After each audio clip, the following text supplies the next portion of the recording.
पुस्तक भय मारक है, साहस पराक्रम संजीवनी। लेखक पंडित श्री राम शर्मा आचार्य। परमात्मा ने अनेक विभूतियों से सुसज्जित कर मनुष्य को इस धरती पर भेजा है। जिन मंगलकारी उपहारों को लेकर वह इस वसुंधरा में अवतीर्ण होता है, वे इतने हैं कि एक एक की खोज और गणना करने बैठे तो अतुल श्रम व समय लगाना पड़े। भावनाओं को व्यक्त करने के लिए जैसी बुद्धि व वाणी उसे मिली है, संसार के किसी अन्य जीव जंतु को उपलब्ध नहीं। संसार की सारी मशीनें एक ही शरीर के सम्मुख हतप्रभ हैं। खाने पीने, चलने फिरने की स्वचालित मशीन और कोई भी नहीं जैसी मनुष्य को प्राप्त है। पारस्परिक प्रेम और स्नेह, त्याग और आत्मोत्सर्ग, सौहार्द, संगठन और सहानुभूति के बल पर वह चाहे तो इसी धरती पर स्वर्ग उतार कर रख दे। इनसे भी बढ़कर श्रेष्ठ व अनुपम वस्तु उसे मिली है, वह है आत्मिक बल की अनुपम संपदा। इसे प्राप्त कर मनुष्य सचमुच देवता बन जाता है। किंतु कार्य जगत में जब हम इन उपहारों में से एक को भी अधिकतर जीवनों में फलित होते नहीं देखते तो बड़ा आश्चर्य होता है। इन महत्वपूर्ण अनुदानों का स्वामी होकर भी उसकी दीनता देखकर बड़ी निराशा होती है। लगता है उसने इनका दुरुपयोग कर लिया।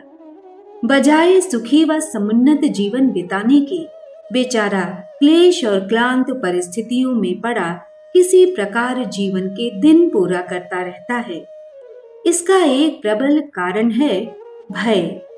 भय से बढ़कर अनिष्टकारी दूसरा कोई मनोविकार नहीं। यह ऐसा महान घातक शत्रु है जो व्यक्ति की विकास विजय को पराजय में, आशा को निराशा में, उन्नति को अवनति में क्षण भर में बदल कर रख देता है। भय के दो रूप हैं, एक क्रियात्मक, दूसरा भावनात्मक। पहला कर्ता और परिस्थिति के स्थूल संयोग व संघर्ष की आशंका से होता है। रात के अंधकार में डर जाना, चोर बदमाश आदि किसी आतताई के आक्रमण आदि की आशंका को इस कोटि में माना जाता है। इससे शारीरिक, आर्थिक व व्यावसायिक क्षति संभव है। किंतु दूसरी प्रकार का भय जो मनुष्य को देर तक उत्पीड़ित करता, घुलाता रहता है, वह है मन का भय। इसके पीछे भी आधार क्रियात्मक हो सकते हैं, किंतु ऐसा भय अधिकांश निराधार ही होते हैं। पहले से उतना नुकसान नहीं होता क्योंकि वे घटना के अनंतर ही समाप्त हो जाते हैं, किंतु निरंतर शारीरिक व मानसिक शक्तियों का शोषण करने वाला तो यह मन का भय ही होता है। भयभीत होने का अर्थ है आत्मबल की कमी, आत्मविश्वास की न्यूनता। आने वाली कठिनाई या दुर्घटना से आतंकित होने का एक ही अर्थ होता है कि उससे लड़ने, जूझने और संघर्ष करने का साहस नहीं है। यह मनुष्य का एक बड़ा दुर्गुण है कि वह बिना जाने पहचाने केवल कागजी कंस से, कपोल कल्पित मान्यताओं से भयभीत रहे। भय की परिस्थिति के मूल तक पहुंचकर देखी तो वास्तविकता कुछ भी न निकलेगी। मानसिक दुर्बलताओं के अतिरिक्त भय का और कोई कारण नहीं। यदि कुछ हो भी तो उसे अपने सुदृढ़ मनोबल के द्वारा विवेक और बुद्धि के माध्यम से सुलझाया जाना संभव है। एक आदमी अंधेरे में पांव धरता है तो आगे भूत खड़ा दिखाई देता है। बेचारा डर जाता है, होंठ सूख जाते हैं, छाती धड़कने लगती है। छूटा कि भूत सवार हुआ। फिर जैसी कल्पना करते जाते हैं, भूत वैसी ही क्रियाएं करने लगता है। पर एक दूसरा व्यक्ति थोड़ी हिम्मत बांधता है, सारा साहस बटोरकर आगे बढ़ता है। सोचता है, देखें ये भूत भी क्या भला है। आगे बढ़ता तो हवा के कारण हिलती डुलती झाड़ी के अतिरिक्त कुछ भी दिखाई नहीं देता है। तब उसे पता चल जाता है कि भूत और कुछ नहीं, अपना ही मानस पुत्र है, अपनी ही कल्पना की तस्वीर है। डर जाने के 80% कारण ऐसे ही होते हैं। कई बार ऐसे समय आ सकते हैं जब कोई हिंसक जीव या आतताई पुरुष द्वारा ऐसी घटना उपस्थित हो, पर यदि वहां भी मनुष्य साहस और शौर्य से काम ले तो उन्हें भी पार कर सकता है। कहावत है, हिम्मते मर्दा मद दे खुदा। अनेक ऐसी घटनाएं घटित हुई हैं जब छोटे छोटे बालकों ने खूंखार हिंसक जानवरों से मुकाबला करके उनसे अपनी आत्मरक्षा की है। भयभीत होने का तो एक ही अर्थ है, अपने प्रतिद्वंदी के आक्रमण के सामने सिर झुका देना, डर जाना, जानबूझकर अपने आप को आपत्तियों के जाल में फंसा देना। छोटे छोटे जीव जंतु, पशु पक्षी घोर जंगलों में भी निर्भय विचरण करते रहते हैं। अनेक भयानक परिस्थितियां होते हुए भी उन्हें इस तरह निर्भीक घूमते देखते हैं तो मनुष्य की क्षमता पर, शारीरिक व मानसिक शक्ति पर संदेह होने लगता है। भय मनुष्य की योग्यता कुंठित कर देने का प्रमुख कारण है। मानवीय योग्यताओं को देखते हुए ये आशा की जाती है कि लोग प्रतिदिन उन्नति की ओर, विकास की ओर बढ़ते चले जाएं। आज जिस स्थिति में हैं, कल उससे बेहतर स्थिति में हूं। आज की अपेक्षा कल कुछ अधिक धनवान, बलवान, गुणी एवं शिक्षित हों। किंतु इस तरह भयभीत रहकर अपनी विकास गति को शिथिल एवं लुंज-पुंज कर डालने की बात उपहासास्पद सी लगती है। ये सब इसलिए होता है कि आने वाली घटनाओं तथा परिस्थितियों को बहुत बढ़ा चढ़ा कर देखते हैं और अपनी शक्तियों को उनसे कमजोर मानते हैं। इससे पराक्रम तथा कर्तव्य निष्ठा का ह्रास होता है। जिस कर्म के किए जाने की यथार्थ आवश्यकता थी वह नहीं हो पाता। कई बार तो उसके स्थान पर अनुचित कार्य तक होते देखे जाते हैं। डरपोक मन, कायरता और सशंकित रहने की विनाशक वृत्तियों के रहते कोई महत्वपूर्ण कार्य पूरा कर पाने में समर्थ नहीं हो सकता। सफलता प्राप्त करनी हो तो भय रहित होकर उस कार्य में जुटना पड़ेगा, अन्यथा मानसिक चेष्टाओं में वह एकाग्रता, लगन एवं तत्परता न बन पड़ेगी जिसकी कार्य पूर्ति के लिए आवश्यकता अनुभव की गई थी। छिन्न भिन्न एवं दुर्बल मनोबल से कोई कार्य पूरे नहीं होते। इसलिए पहले साहस का अनुसरण करना होता है। भय सफलता का सबसे बड़ा बाधक है। साहसी और हिम्मतवर व्यक्ति हजार कठिनाइयों में भी विचलित नहीं होते। जीवन के किसी भी क्षेत्र में व्यवस्था एवं क्रम बनाए रखने के लिए सुदृढ़ मनोबल एवं साहसी होने की अत्यंत आवश्यकता है। इनके अभाव में पग पग पर भय उत्पादक परिस्थितियां रास्ता रोकती और पीछे लौटने को मजबूर कर देती हैं। विकास की गाड़ी रुके नहीं, सफलता की मंजिल तक पहुंचने में संदेह न रहे। इसके लिए भय, भीरुता को छोड़ना पड़ेगा। परिस्थितियों से संघर्ष करने की हिम्मत करनी पड़ेगी। तभी किसी महत्वपूर्ण निष्कर्ष में पहुंचना संभव हो सकेगा।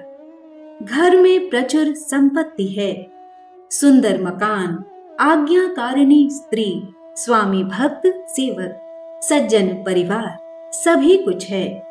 शरीर भी पूर्ण स्वस्थ और बलिष्ठ है, पर जिस जीवन में सदैव भय और आतंक छाया रहता है, उसे कभी सुखी न कहेंगे।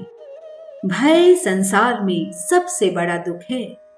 जिन्हें संसार में रहते हुए यहाँ की परिस्थितियों का भय नहीं हो, तो वे भी मृत्यु की कल्पना से कांप उठते हैं। इसलिए यह निश्चित ठहरता है कि अभय होने के सदृश सुख इस संसार में नहीं है। भय विमुख होना मनुष्य का सबसे बड़ा सौभाग्य है। भय के लिए कारण निर्दिष्ट होना जरूरी नहीं है। मानसिक कमजोरी, दुख या हानि की काल्पनिक आशंका से ही प्रायः लोग भयभीत रहते हैं। सही कारण तो बहुत थोड़े होते हैं। कोई सह कर्मचारी इतना कह दे कि आप नौकरी से निकाल दिए जाएंगे, इतने ही से आप डरने लगते हैं। कोई मूर्ख पंडित कह दे कि अमुक नक्षत्र में अतिवृष्टि का योग है, बस फसल नष्ट होने की आशंका से किसानों का दम फूलने लगता है। नौकरी छूट ही जाएगी या जल गिरेगा ही। यह बात यद्यपि निराधार है, केवल अपनी कल्पना में ऐसा सत्य मान लिया है, इसी कारण भयभीत होते हैं। इस अवास्तविक भय का कारण मनुष्य की मानसिक कमजोरी है। इसका निराकरण भी संभव है। मनुष्य इसे मिटा भी सकता है।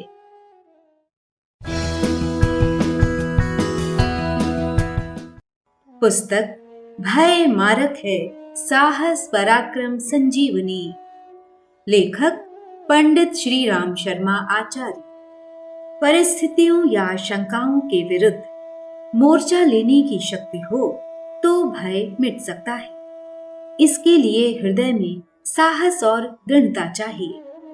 1812 ईस्वी में जब अंग्रेजों और अमेरिकनों में युद्ध चल रहा था, तो सीचीवे मास नामक बस्ती के पास समुद्र में जहाज दिखाई दिया।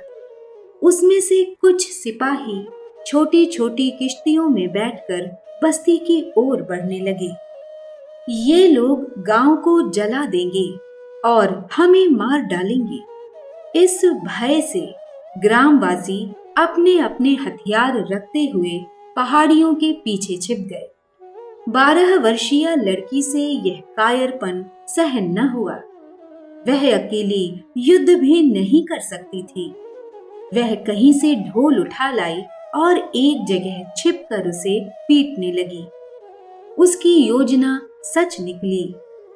छिपे हुए ग्रामवासियों ने समझा हमारे सिपाही आ गए हैं, अतः निकलकर अंग्रेजों पर हमला कर दिया। अंग्रेज डरकर भाग गए। साहस ही वस्तुतः भय को पराजित करता है। इसके लिए मानसिक कमजोरियों का परित्याग होना चाहिए। परिस्थिति से घबरा जाने के कारण ही लोगों को हानि उठानी पड़ती है। अनहोनी बात की कल्पना यदि आपके मस्तिष्क में आती है, तो उसका एक भय युक्त चित्र अपने आप में दिखाई देने लगता है। इसी से डर जाते हैं। ऐसे अवसर आने पर वस्तु स्थिति का निराकरण तत्काल कर लेना चाहिए, क्योंकि जब तक यह कल्पना आपके मस्तिष्क में बनी रहेगी, तब तक आप कोई दूसरा काम भी न कर सकेंगे। अंधेरी रात में घर में सोए हैं, ऐसी शंका होती है कि छत पर कोई है, चोर ही होगा। यह कल्पना अधिक दृढ़ हो जाती है। बस आपकी हिम्मत छूट जाती है और डर जाते हैं। थोड़ा साहस कीजिए और उठिए। चाहे तो हाथ में लाठी उठा लीजिए, ऊपर तक हो आइए। आपकी परेशानी दूर हो जाएगी। चोर हुआ तो वह आपकी आहट पाते ही भागेगा। आपकी संपत्ति भी बच जाएगी। काल्पनिक भय या आशंका जन्य भय तत्काल निराकरण से ही दूर हो जाता है। आध्यात्मिक दृष्टि से काम करें तो यह निष्कर्ष निकलता है, द्वितीया भयम भवति, अर्थात परमात्मा को भूलकर अन्य वस्तुओं के साथ लगाव रखने के कारण ही भय होता है। मनुष्य अपने शाश्वत स्वरूप को विस्मृत करके शरीर और उसके हितों के प्रति जितना अधिक आसक्त होता है, उसे दुख और मृत्यु की आशंका उतना ही भयाकुल बनाती है। हम में से ऐसा कोई भी व्यक्ति नहीं है जो शरीर की नश्वरता और मृत्यु की असंदिग्ध संभावना को स्वीकार न करता हो। यह एक तथ्य है जो मनुष्य को शिक्षा देना चाहता है कि वह शरीर से विलग कोई अविनाशी तत्व है। जन्म और मरण के नित्य क्रमों से यह स्पष्ट भी हो जाता है कि मनुष्य आध्यात्मिक दृष्टि से अविनाशी तत्व है, अतः उसे मृत्यु भय से कदापि विचलित नहीं रहना चाहिए। शरीर आपका साधन मात्र है। यह आपके कल्याण और सांसारिक सुखोपभोग के लिए मिला है, किंतु सच्चा सुख आपको तभी मिलेगा जब आपको अपनी आत्मशक्ति की पहचान हो जाएगी। डर का सबसे बड़ा कारण है अज्ञानता, जिसे हम ठीक तरह से नहीं जानते, उससे प्रायः डरा करते हैं। सृष्टि के आरंभ में आदिम मनुष्य सूर्य, चंद्र, समुद्र, बादल, बिजली, नदी, पर्वत, आंधी, आग, सर्प का स्वरूप ठीक तरह समझ न पाया था। इसलिए विकास के प्रथम चरण में उनकी स्थिति, शक्ति और मर्यादा की समुचित जानकारी न थी। फलस्वरूप उनसे डर लगा। देवता के रूप में उन्हें कल्पित किया गया और अनेक पूजा विधानों से उन्हें संतुष्ट करने का प्रयत्न किया गया, ताकि वे अपना कोई अहित न करें। मृत्यु के उपरांत का जीवन अभी भी रहस्यमय है, पर पूर्व काल में वह और भी रहस्यमय बना हुआ था। इस अज्ञानता ने प्रत्येक मृतक को भूत प्रेत की मान्यता प्रदान कर दी और आकस्मिक दुर्घटनाओं, विपत्तियों एवं बीमारियों का मूल कारण विदित न होने से उन्हें भूत की करामात समझ लिया गया। प्रायः ऐतिहासिक काल में मनुष्य की मनोभूमि का अधिकांश भाग इन देवताओं और भूतों का संतोष समाधान करने में व्यतीत होता था। ज्ञान का जैसे जैसे विकास हुआ, वे भय छूट गए। बीमार होते ही भूत को बलि चढ़ाने की तैयारी ही जिनके मस्तिष्क में एकमात्र उपाय सूझता हो, ऐसे लोग अब बहुत थोड़े हैं। वे सभ्य समाज में उपहासास्पद माने जाते हैं। इसी प्रकार अलग अलग सत्ता वाले एक दूसरे से लड़ने झगड़ने और ईर्ष्या द्वेष करने वाले देवताओं के स्थान पर अब इन्हें एक ही ईश्वरीय शक्ति के विभिन्न काम करने वाले माना जाने लगा है। ग्रह नक्षत्रों की विद्या की सही जानकारी जैसे जैसे बढ़ रही है, वैसे वैसे शनि और राहु की अनिष्टकर ग्रह दशा का आतंक समाप्त होता चला जा रहा है। अधिकांश भय अवास्तविक होते हैं। सांप से लोग आमतौर से डरा करते हैं, पर सही बात तो यह है कि केवल 17% सांप ही ऐसे होते हैं जिनमें मारक विष रहता है। यह वास्तविकता जिन्हें विदित होती है, वह सांपों के स्वभाव की गहरी जानकारी रखते हैं। वे उनसे जरा भी नहीं डरते, वरन कई बार तो उनसे अपना मनोरंजन लाभ भी करते हैं। सर्कस कर्मचारी खूंखार जानवरों के बारे में अधिक जानकारी होने के कारण उनसे डरना तो दूर, उल्टा अचरज भरे काम कराते रहते हैं।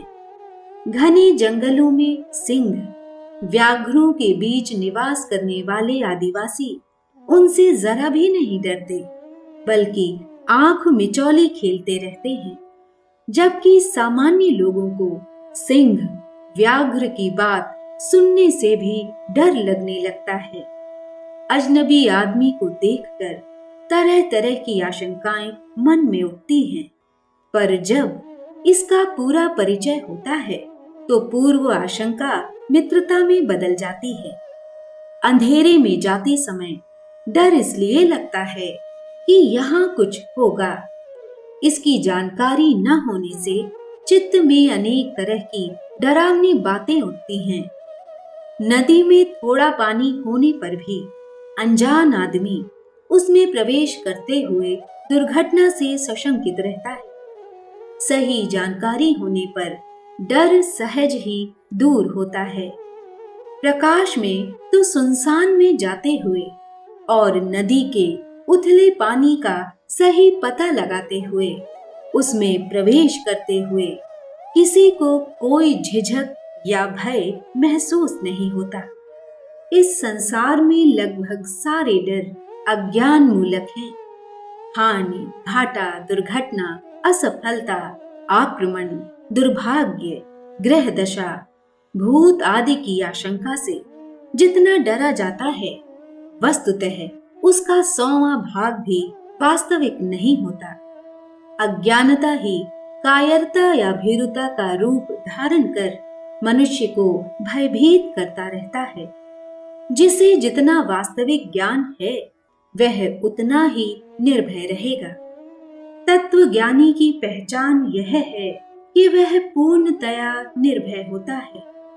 ज्ञान की उपासना को अध्यात्म मार्ग का प्रथम सोपान इसलिए माना गया है कि उसके आधार पर मनुष्य सब प्रकार के भय और संशयों से छुटकारा पाकर अभीष्ट लक्ष्य की ओर अपनी मानसिक शक्तियों को लगा सकने में समर्थ होता है। अज्ञानी, जिसे अनेक प्रकार के भय सताते रहते हैं, अपनी मानसिक क्षमता का अधिकांश भाग उसी गोरख धंधे में खो बैठता है। फिर आत्म कल्याण जैसे श्रेष्ठ कार्य के लिए उसके पास मनोबल बचेगा ही कैसे? ज्ञान का प्रकाश उत्पन्न होने से मनुष्य संसार की हर वस्तु का स्वरूप समझ जाता है। तब उसे उनमें डरने लायक कुछ भी कारण दिखाई नहीं पड़ता। निर्भीक लोग उन परिस्थितियों में भी हंसते, प्रसन्न चित्त रहते और मानसिक संतुलन बनाए रहते देखे जाते हैं, जिनमें कि साधारण मनुष्य आशंकाओं और कुकल्पनाओं से भयभीत होकर किंग कर्तव्य विमूढ़ बन जाते हैं। संसार के महापुरुष एवं राजनेता अगणित महत्वपूर्ण उत्तरदायित्वों और अशुभ संभावनाओं से घिरे रहते हैं। समस्याओं का हल वे सोचते हैं और जो संभव है वह करते हैं, पर यह होता तभी है जब मानसिक संतुलन को सही रखने की, उत्तेजित न होने की क्षमता विद्यमान हो। श्रेष्ठ और निकृष्ट व्यक्तियों में धैर्य और अधीरता का अंतर रहता है। जिसने इस संसार को एक नाटक मात्र समझ लिया है, वह अपना सर्वोत्कृष्ट अभिनय करने मात्र का ध्यान रखता है।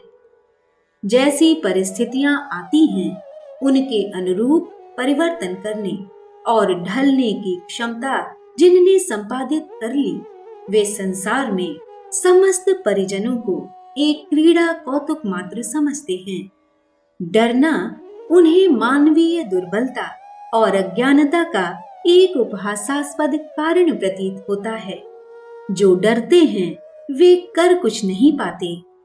डर के मारे अधमरे बने रहने वाले, आशंकाओं और संशयों से उद्विग्न रहने वाले व्यक्ति अर्धमूर्छित, अर्धमृतक जैसी स्थितियों में पड़े हुए निकृष्ट और असफल जीवन ही किसी प्रकार पूरा करते हैं।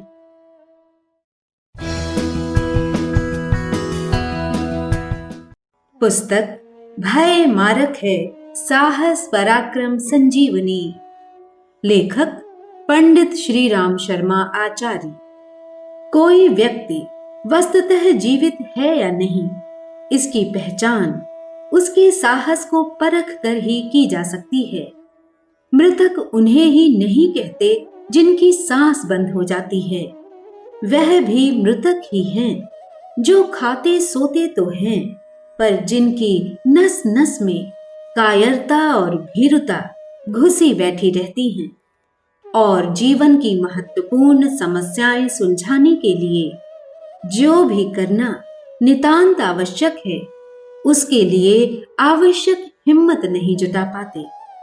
गई गुजरी दीनहीन और अपमान अवसाद भरी परिस्थिति में पड़े रहते हैं, पर यह सोच नहीं पाते कि हमारे भीतर जो क्षमता विद्यमान है, उसका संतुलित और सही उपयोग कर सकने पर प्रस्तुत कठिनाइयों का हल ही नहीं हो सकता, वरन प्रगति का पथ भी प्रशस्त हो सकता है। हिम्मत का महत्व जो जानता है, वही जीवन का मूल्य और उसकी सफलता का मर्म समझ सकता है। जटिलताएं जीवन विकास की पाठ्य पुस्तकें हैं। उच्च शिक्षा पाठ्य पुस्तकों की सहायता के बिना संभव नहीं। संसार की समस्त प्रगतियों का आधार व्यक्ति का मनोबल और साहस ही तो है। उसी के आधार पर अनेकों योग्यताएं, विशेषताएं और विभूतियां उपलब्ध होती हैं। उन्हीं के आधार पर बाह्य जीवन में अभीष्ट परिस्थितियों और सुविधा साधनों का सरंजाम जुटता है। साहस न हो तो सामने पड़ी हुई सुविधाएं भी प्रयोग में नहीं आती और सौभाग्य भरे सुअवसर यूं ही हाथ से निकल जाते हैं। इसलिए ईश्वरीय अनुकंपा के रूप में हर प्रगतिशील और सुख सौभाग्य की संभावनाओं से भरे व्यक्ति के सामने अनेक जटिलताएं सामने आती रहती हैं। उन्हीं से लड़ झगड़ कर व्यक्ति अपना साहस बढ़ाता है। यदि कठिनाइयां न हों, समस्याएं, उलझने, विफलताएं सामने न आएं, तो मनुष्य ऐश आराम के दिन भले ही गुजार ले, पर शौर्य और साहस को विकसित नहीं कर सकता। जिसके यह गुण विकसित नहीं है, वह न तो महत्वपूर्ण कार्य कर सकता है और न उपलब्ध सौभाग्य को सुस्थिर रख सकता है। संसार की बनावट कुछ ऐसी ही है कि यहाँ पराक्रमी और पुरुषार्थी ही जीते तथा बढ़ते हैं। दीन और दुर्बलों को, हारे और टूटे हुओं को प्रकृति निर्दयता पूर्वक कुचलती रहती है।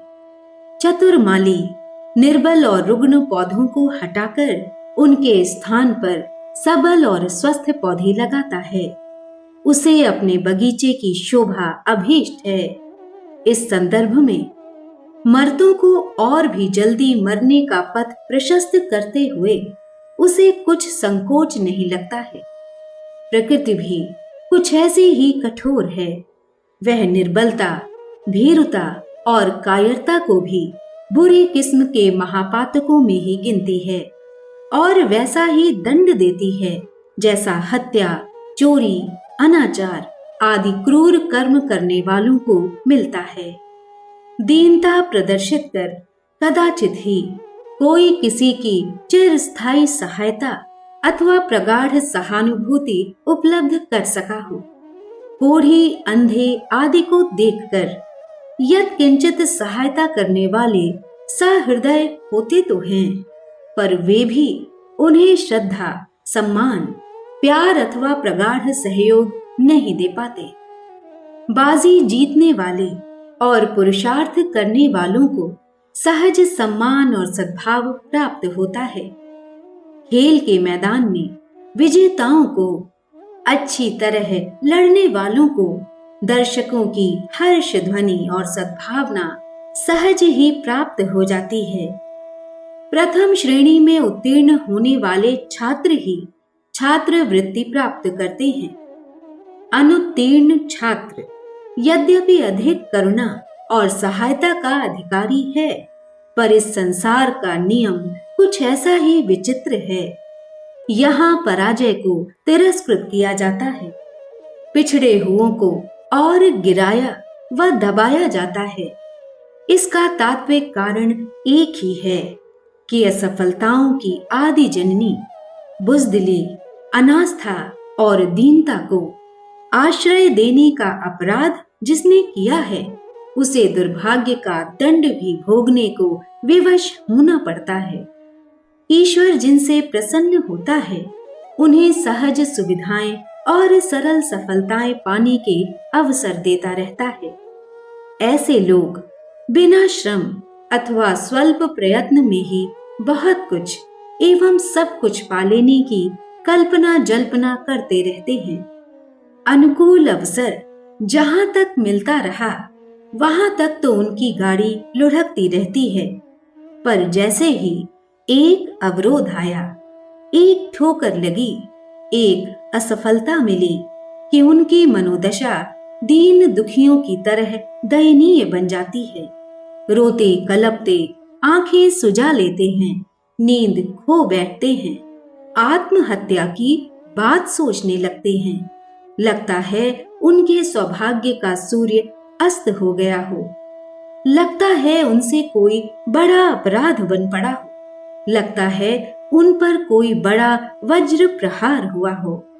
छुई मुई की तरह तनिक तनिक सी कठिनाइयों के आते ही जो बात की बात में कुम्हला जाते हैं, उनके लिए यह संसार सदा भय और आशंकाओं से भरा बना रहेगा।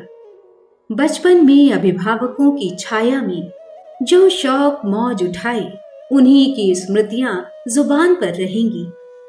तब की और अब की परिस्थितियों का अंतर देखकर वे अपने को अभागा मानते रहेंगे और दुर्भाग्य को एक प्रकार से अपना अभिन्न सहचर वर्ण कर लिया होगा। ऐसे डरपोक और कायर मनुष्य भी भला मनुष्य कहलाने के अधिकारी हो सकते हैं। मनुष्य को मनस्वी होना चाहिए। मनोबल संपन्न व्यक्ति का प्रथम गुण यह है कि वह समस्याओं, जटिलताओं और असफलताओं को देखकर रोता कलपता नहीं, वरन अपने शौर्य, धैर्य की परीक्षा का महत्वपूर्ण अवसर सामने खड़ा देखकर चौगुने सौगुने पराक्रम के साथ उलझनों को सुलझाने के लिए सीना तान कर खड़ा होता है। विपत्तियां जीवन क्रम के साथ संपत्तियों की तरह अविच्छिन्न रूप से जुड़ी हुई हैं। उन्हें सर्वथा हटा सकना उतना ही कठिन है जितना रात्रि होना रोककर सदा सर्वदा दिन ही दिन बना रहने की आकांक्षा एवं चेष्टा करना। विपत्ति हर किसी के हिस्से में आती है। उनसे रामकृष्ण जैसे अवतार भी नहीं बचे। सीता और राधा को कष्ट सहने पड़े। विपत्ति से डरना या उसके न आने की अपेक्षा रखना बेकार है।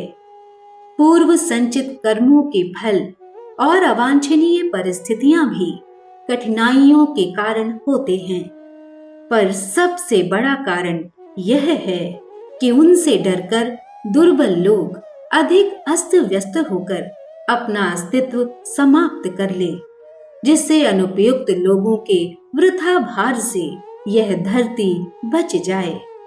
प्रकृति का दूसरा प्रयोजन यह है कि जिनमें साहस के कुछ बीज मौजूद हैं, उन्हें इन अवांछनीय परिस्थितियों से लड़ने जूझने का अवसर मिले और अपने शौर्य को बढ़ाकर मनस्वी प्रतिभा संपन्न व्यक्तियों की तरह श्री समृद्धि को वर्ण कर सकने में सफल हो सके। पहाड़ जैसी लगने वाली विपत्ति मनोबल के धनी सत्साहसी के सामने नगण्य होकर रह जाती है। धन जन या मान की हानि हो जाने पर हाथ पैर फुलाने या रोने कलपने की क्या आवश्यकता है। कल फिर अच्छे अवसर आवेंगे, रात के बाद दिन ना आवेगा, ऐसा सोच बैठना नास्तिकता है। मानव जीवन का निर्माण संजीवनी बूटी की तरह हुआ है। प्रचंड आतप उसे कुछ ही समय के लिए सुखा सकता है। वर्षा की बूंदें उपयुक्त परिस्थितियां आते ही वह फिर पूर्ववत हरी हो जाती है। विपन्न परिस्थितियों का शोक संताप भी देर तक नहीं ठहरता। दूसरी तरह के परिवर्तन उन पिछले घावों को भर देते हैं और फिर असहाय लगने वाली अनुभूति बदल जाती है। जिसकी आशा भी नहीं थी ऐसी दैवी सहायता मिलती है और अवरुद्ध पथ फिर से प्रशस्त हो जाता है। प्रियजनों का विछोह समयानुसार विस्मृति के गर्भ में चला जाता है। जिन घावों में कल रक्त बह रहा था आज वे पुरने लगे, अगले कल वे भर जाएंगे और कुछ दिन पश्चात उनके निशान भी बाकी न रहेंगे। यदि इस संसार में यह विशेषता न होती तो दुखियों का जीवन रोते रोते ही समाप्त हो जाता और सुखी उन्मुक्त होकर अपनी विशेषताएं खो बैठते। प्रस्तुत कठिनाइयां हमें सतर्क, सावधान करने और संघर्ष करके अपना पौरुष प्रकट करने का अवसर देने आती हैं। साहस का ही दूसरा नाम सौभाग्य है। जो साहसी है उसी के गले में विजयी वैजयंती पहनाई जाएगी। प्रतिकूलताओं का निराकरण और अनुकूलताओं का अभिवर्धन अनायास ही नहीं हो जाता। इसके लिए शौर्य एवं साहस की आवश्यकता होती है। संघर्ष ही जीवन है। जो अपनी आदतों और प्रतिकूलताओं से लड़ नहीं सकता, उन्हें बदलने के लिए विवश नहीं कर सकता, उसे सफलता की देवी वर्ण कैसे करेगी?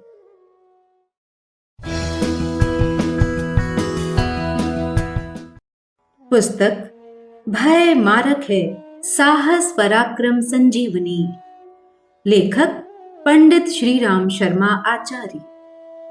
दैनिक जीवन के विषाद अवसाद साहस की न्यूनता पर अवलंबित रहते हैं। तनिक तनिक सी समस्याएं जो साधारणतया हर किसी के जीवन में आए दिन बनी रहती हैं, दुर्बल प्रवृत्ति के व्यक्ति के लिए पर्वत जैसी भारी पड़ती हैं। रत्ती भर भयंकरता को वह बहुत बढ़ा चढ़ा कर देखता है। सिनेमा की फिल्म में तस्वीरें 1 इंच चौड़ी होती हैं, पर वे पर्दे पर जाते जाते 20-30 फुट लंबी चौड़ी दिखने लगती हैं। यह कांच और रोशनी का चमत्कार है। यह भीरुता का चमत्कार है कि अति साधारण और अति स्वाभाविक विपन्नताएं जो कदाचित ही किसी जीवन से अलग रहती हों, दुर्बल मनुष्य के लिए इतनी भयावह बन जाती हैं कि वह उनसे पार होने का कोई रास्ता नहीं देखता और डर के मारे अधमरा हो जाता है। वह कथा प्रसिद्ध है जिसमें यमराज ने मृत्यु को 10,000 मनुष्य मार लेने के लिए भेजा था। मौत ने कोई रोग फैलाया और नियत संख्या में मनुष्य मारे, पर जब यमपुर में उन मृतकों की गणना हुई तो वे 1,00,000 निकले। मौत से जवाब तलब हुआ तो उसने अपनी निर्दोषता सिद्ध करते हुए कहा, मेरे द्वारा 10,000 ही मारे गए, शेष 90,000 तो मेरे आने की आशंका संभावना से डरकर स्वयमेव मर गए हैं। अक्सर होता यही है कि विपत्ति से वस्तुतः जितनी हानि हो सकती है उसकी अपेक्षा 4-100 लोग घबराकर, डरकर एवं असंतुलित हो कर लेते हैं। हिम्मत वालों के लिए वास्तविक कठिनाई भी नगण्य सी, उपहासास्पद और व्यंग विनोद जैसी बनकर रह जाती है। मौत के साथ आंख मिचौली करते हुए कितने ही योद्धा रण संग्राम में जूझते रहते हैं। कितने ही लोग गीत गाते हुए, हर्ष मोद मनाते हुए फांसी के तख्तों पर चढ़े हैं। सर्वस्व दान और आत्मोत्सर्ग करते हुए कितनों ने ही अपने सौभाग्य को सराहा है। कितनी ही नेक वधुओं ने युद्ध मोर्चे पर जाते हुए पतियों को, माताओं ने पुत्रों को गर्व और गौरव भरी विदाई दी है। सिंह और व्याघ्रों का शिकार करना आदिवासी लोगों के लिए एक खेल और कुतूहल की तरह है। सटोरिये लाखों की हानि होने और दिवाला पिटने की जोखिम उठाते हैं। जीवन एक जुआ है, इसमें जीत ही नहीं हार भी जुड़ी है। जो केवल जीत की बात सोचता है, हार की कल्पना से कांप उठता है, उसके लिए संघर्ष में उतर सकना कठिन है। और जो संघर्ष नहीं कर सकता, उसके लिए आदमी की तरह जी सकना कठिन है। ये तथ्य 1000 बार समझ लेना चाहिए कि साहस के बिना गति नहीं। जहां गति नहीं, वहां प्रगति कैसी? अध्यात्म का प्रथम सूत्र है साहसी होना। शास्त्र पग पग पर यह कहता है कि बाह्य जीवन की समस्त उपलब्धियां आंतरिक सद्गुणों के विकास पर अवलंबित हैं। मनस्वी अपनी प्रतिभा और क्षमता के आधार पर अभीष्ट परिस्थितियां एवं सुविधाएं उपार्जित कर लेता है, किंतु जो भीतर से खोखला है, उसके लिए भाग्य, उत्तराधिकार या आत्म साधनों से मिली उपलब्धियां भी सुस्थिर रख सकना संभव नहीं होता। कायर को छोड़कर भाग्य लक्ष्मी चली जाती है। डरपोक को दरिद्रता घेरे रहती है। जिसने दूसरों का सहारा तका, वह डूबा। अपनी सहायता आप करने के लिए जो खड़ा है, दूसरे भी उस बहादुर की सहायता के लिए दौड़ पड़ते हैं। फूल खिलता है तो भ्रमर, मधुमक्खी, तितली ही नहीं, सौंदर्य उपासक रसिक भी उनके दरवाजे पर जा पहुंचते हैं। पर जिसने हाथ पैर पसार दिए, दीनता से गिड़गिड़ाना आरंभ किया, उस भिक्षुक को उपहास और तिरस्कार ही हाथ लगा। दूसरे पाई पैसा, दाना टुकड़ा ही दे सकते हैं, उपार्जन तो भुजाएं करती हैं। जो भुजाओं का आश्रय त्याग कर दूसरों का सहारा तकता है, उसकी झोली में सड़ी गली वस्तुएं नगण्य मात्रा में ही दृष्टिगोचर हो सकती हैं। अपने भीतर इतनी क्षमता विद्यमान है कि उसका सही उपयोग कर सकने पर हम अपनी समस्त आवश्यकताएं भली प्रकार पूरी कर सकते हैं। उतना ही नहीं, दूसरों की भी बहुत कुछ सहायता कर सकते हैं। पेड़ अपनी आवश्यकताएं स्वयं पूरी करते और दूसरों के लिए छाया, फल, फूल, पत्ती, लकड़ी आदि के अनुदान देते हैं। मनुष्य की रचना पेड़ की तुलना में गई बीती नहीं है। उसके निर्माण में ईश्वर का बहुत श्रम लगा है। यह श्रम निरर्थक ही हुआ समझा जाएगा जब मनुष्य को व्यक्तियों, साधनों और परिस्थितियों का दास बनकर रहना पड़े।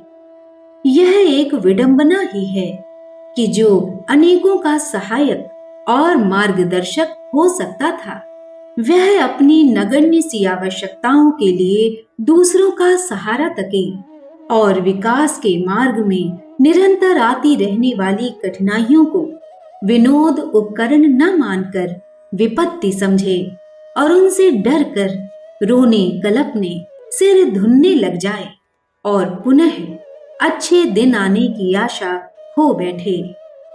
हमारा गौरव भरा चिरअतीत वस्तुतः भारतीय साहसिकता का इतिहास है। एक से एक बढ़कर नवरत्न घरों में होते थे। हर गांव, नगर मानवों और महामानवों से भरा पड़ा था। उत्कृष्ट व्यक्ति ऊंची बात सोचते और ऊंची क्रिया करते हैं।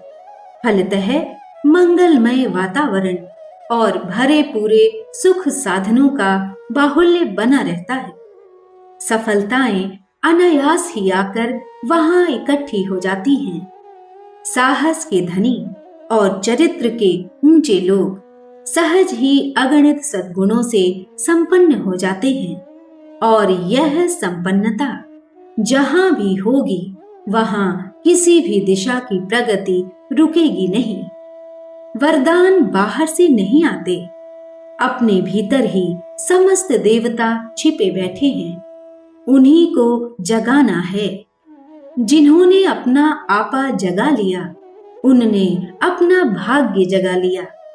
आत्मविश्वासी का सब विश्वास करते हैं। जो अपने आत्मा के मार्गदर्शन में चलता है, जिसके पास विवेक की ढाल और साहस की तलवार हो, ऐसे शूरवीर का दुनिया अनुगमन करती है।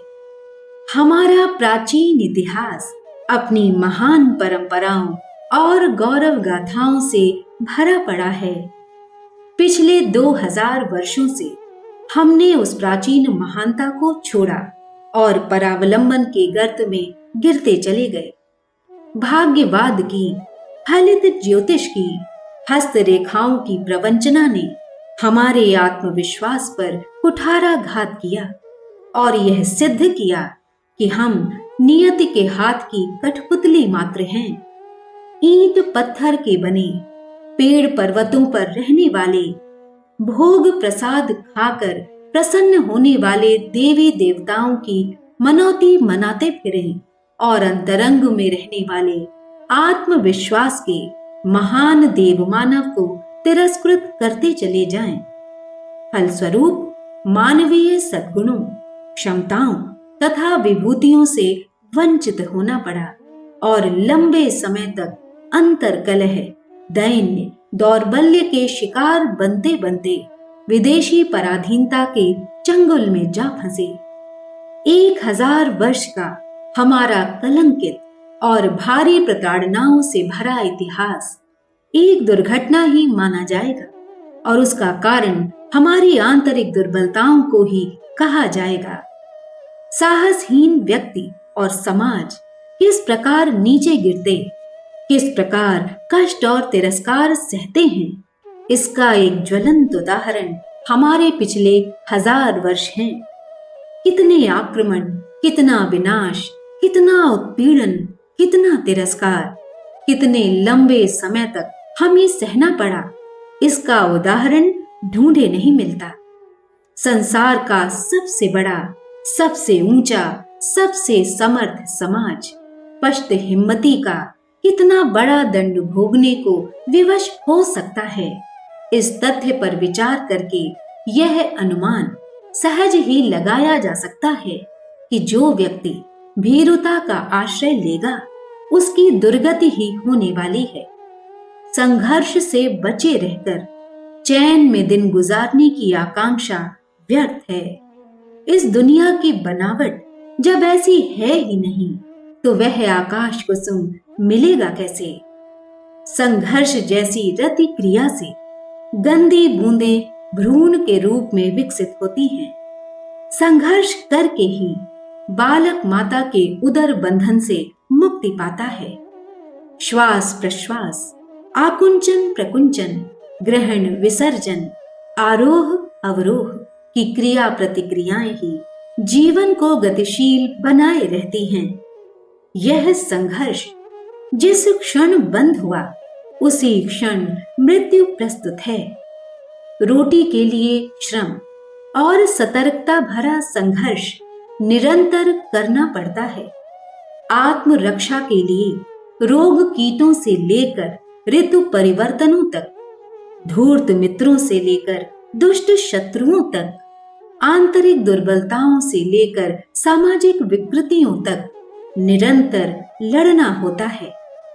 जो इनसे झगड़ने का झंझट नहीं उठाना चाहता, उसे जीवित रहने का अधिकार नहीं मिलता। यहाँ चैन किसी को नहीं है। जो चैन की बात सोचता है, उसे मरण की गोद तलाश करनी चाहिए। जीवन का हर पल मनुष्य को साहस भरे संघर्ष की, बलि की प्रेरणा देता है। जो इस रणभूमि में अटूट साहस और पुरुषार्थ का परिचय देता है, वही अपने जीवन को सार्थक बनाता है।